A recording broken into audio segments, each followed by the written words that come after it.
तीन दोस्त हैं, राम, श्याम और बलराम। राम और श्याम दोनों किसान हैं जो अपने खेत में टमाटर उगाते हैं, जिसका खर्चा उन्हें 2 रुपये किलो पड़ता है। बलराम का ढाबा है जो राम से 4 रुपये किलो में टमाटर खरीदता है। राम को 2 रुपये की बचत हो जाती है, लेकिन श्याम बलराम को टमाटर नहीं बेच सकता। नियम के अनुसार सब्जी वाले अब्दुल को ही बेच सकता है। अब्दुल उसे 3 रुपये के हिसाब से टमाटर खरीदता है और बलराम को 6 रुपये में बेचता है। इससे बलराम को 2 रुपये टमाटर महंगा पड़ता है, लेकिन श्याम को 1 ही रुपये बचता है। श्याम का भी नुकसान और बलराम का भी नुकसान। बिना कुछ किए अब्दुल 3 रुपये कमा लेता है। किसानों से जुड़े केंद्र के बिल बस इतना करने जा रहे हैं कि बीच में से अब्दुल को हटा रहे हैं। बस यही कारण है कि अब्दुल की सारी नाजायज औलादें इस बिल का विरोध कर रही हैं। हेलो दोस्तों, नमस्कार दोस्तों। राम और श्याम और बलराम का उदाहरण अगर आप समझ में नहीं आया तो वापस जाकर एक बार वीडियो सुन लीजिएगा, क्योंकि आसान भाषा में कृषि सुधार बिल यही है। आसानी से अगर हमारी जनता को समझ में आ जाए, इसीलिए हमको वीडियो बनाकर सुनाना पड़ रहा है। हमारी जनता बहुत ही भोली है, ना कुछ भी अफवाह उड़ा दो यकीन करने लग जाती है और निकल पड़ती है सड़कों पे झंडा लेकर। उनको इस कदर डराया जा रहा है जैसे सरकार उनकी कोई भैंस खोल कर ले जा रही हो। कृषि सुधार बिल ऐसी बहुत सी चीजें करने जा रहा है जिससे न केवल किसानों को फायदा होगा, कृषि निवेश, कृषि अधिनियम, व्यापार और उद्योग, ग्रामीण अवस्था को ताकत मिलेगी। आइए समझते हैं ये बिल आखिर करने क्या जा रहा है। सबसे बड़ा काम यह बिल जो करने जा रहा है, किसान और ग्राहक के बीच में से, मंडी में से बिचौलियों को हटाने का काम कर रहा है।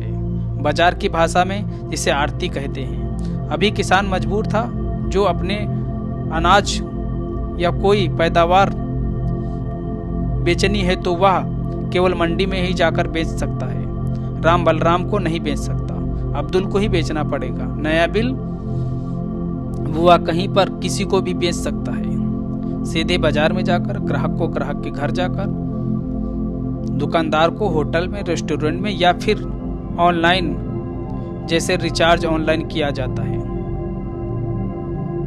जिसे ट्रेन की टिकट ऑनलाइन मिल जाती है और मन करे तो व्हाट्सएप पर भी बात करके बेचा जा सकता है। अब इससे विपक्षी पार्टियों द्वारा सबसे बड़ा डर दिखाया जा रहा है न्यूनतम समर्थन मूल्य।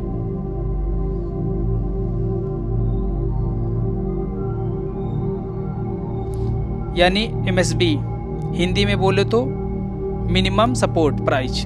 किसान भाइयों को तो पता है, शहरी लोगों को बता दूं, सरकार द्वारा निर्धारित पैसा होता है जिससे कम भाव पर किसान से कोई भी अनाज नहीं खरीदा जा सकता। अब डर यह दिखाया जा रहा है सरकार बीच में नहीं रहेगी, वो प्राइवेट व्यापारियों MSP से कम रेट पर व्यापारी किसान को कम रेट पर बेचने को मजबूर कर सकते हैं। इसलिए इसे उदाहरण के तौर पर समझते हैं। सब्जी तो खरीदते ही होंगे आप, अगर नेताओं की तरह अमीर नहीं हैं तो खरीदने भी खुद जाते होंगे।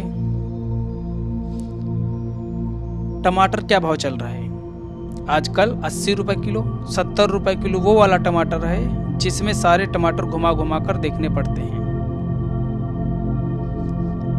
कहीं से पिचका तो नहीं है, कहीं से फूटा तो नहीं है। साल भर में सस्ते से सस्ता टमाटर का क्या भाव मिलता है? 20 रुपये किलो। मान लो किसी के यहाँ इससे भी सस्ता है, 50 किलो मेरे यहाँ भिजवा देना। आप जानते हैं किसानों को इसका MSP यानी मूल्य कितना मिलता है? 400 रुपये कुंटल, यानी 4 रुपये किलो। 4 रुपये किसानों को मिलता है। 4 रुपये समझो सब्जी वाले ने ले लिया, 2 रुपये लाने ले जाने के बाकी के 10 रुपए किसके जेब में गए? बिचौलियों के जेब में, आरती के जेब में, अब्दुल की जेब में। और जब 80 में टमाटर बिकता है तब भी राम को 4 ही रुपए मिलते हैं, क्योंकि MSP है। 80 में से 60 रुपए अब्दुल कमा जाता है। और राम को अगर आज़ादी हो, वह बलराम को 40 रुपए के भाव टमाटर बेच सकता है, तो राम को भी 36 रुपए ज़्यादा मिले जाएंगे। तो राम भी 36 रुपये ज़्यादा कमा सकता है और बलराम को भी 40 रुपये की बचत हो जाएगी। लेकिन यह अब्दुल को पसंद नहीं, इसीलिए वो विरोध कर रहा है और झूठ बोलकर कह रहा है। सबसे मजे की बात तो यह है, ये झूठ भी फैलाया जा रहा है। MSP भी खत्म किया जा सकता है, बिल्कुल गलत है। MSP रहेगी और सरकार ही उसे निर्धारित करेगी। सरकार फसल भी खरीदेगी, उस पर चमचे कह रहे हैं व्यापारी सरकार से अपनी मनमर्जी का MSP रखवा सकते हैं। अबे चंपू, वो तो अभी भी करवा रहे हैं ना। अब कोई बिचौलियों को रोक रहा है क्या? जाकर देखो कितनी बड़ी बड़ी कोठियां बनवा रखी हैं उन्होंने किसानों के खून पसीने की कमाई से। इतना पैसा तो व्यापारियों के पास भी नहीं है, इतना पैसा तो व्यापारियों को भी नहीं मिल सकता। और भी बहुत काम की चीज़ है इस विधेयक में। आने वाले आवश्यक वस्तुओं अधिनियम, हिंदी में बोले तो अनसोशल कमेटी, बदलाव किया गया है। अनसोशल कमेटी में बदलाव किया गया है। अनाज, दालें, खाने की तेल, आलू, प्याज, यह सब आवश्यक वस्तुओं सीढ़ी में नहीं रखी गई हैं। कोई चाहे तो इसे स्टोर कर सकता है। और दूसरा बिल यह है जो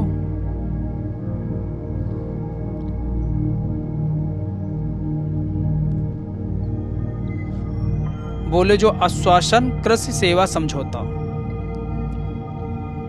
उसमें यह है कि कोई किसान किसी खरीदार से पहले समझौता कर लेगा, कमिटमेंट कर लेगा। अगले साल वह इतने सरसों उगाएगा, उसका भाव इतना होगा, इतना प्याज उगाएगा, इसका भाव यह होगा। चाहे बाजार में 5 रुपए किलो बिके या फिर 70 रुपए किलो, इससे वह डर खत्म हो जाएगा। कल अगर प्याज का भाव 5 रुपए किलो, मेरी लागत कैसे निकलेगी? इस बात पर नहीं जा रहा कौन सी पार्टी क्या कह रही है, क्योंकि यह विषय राजनीति से बहुत ऊपर है। ना ही मैं मोदी का समर्थन कर रहा हूं, ना ही बचाओ। इसमें राजनीति नहीं होनी चाहिए, किसानों तक सच पहुंचना चाहिए। लेकिन इस समय किसानों में जहर कौन खोल रहा है, कौन बोल रहा है,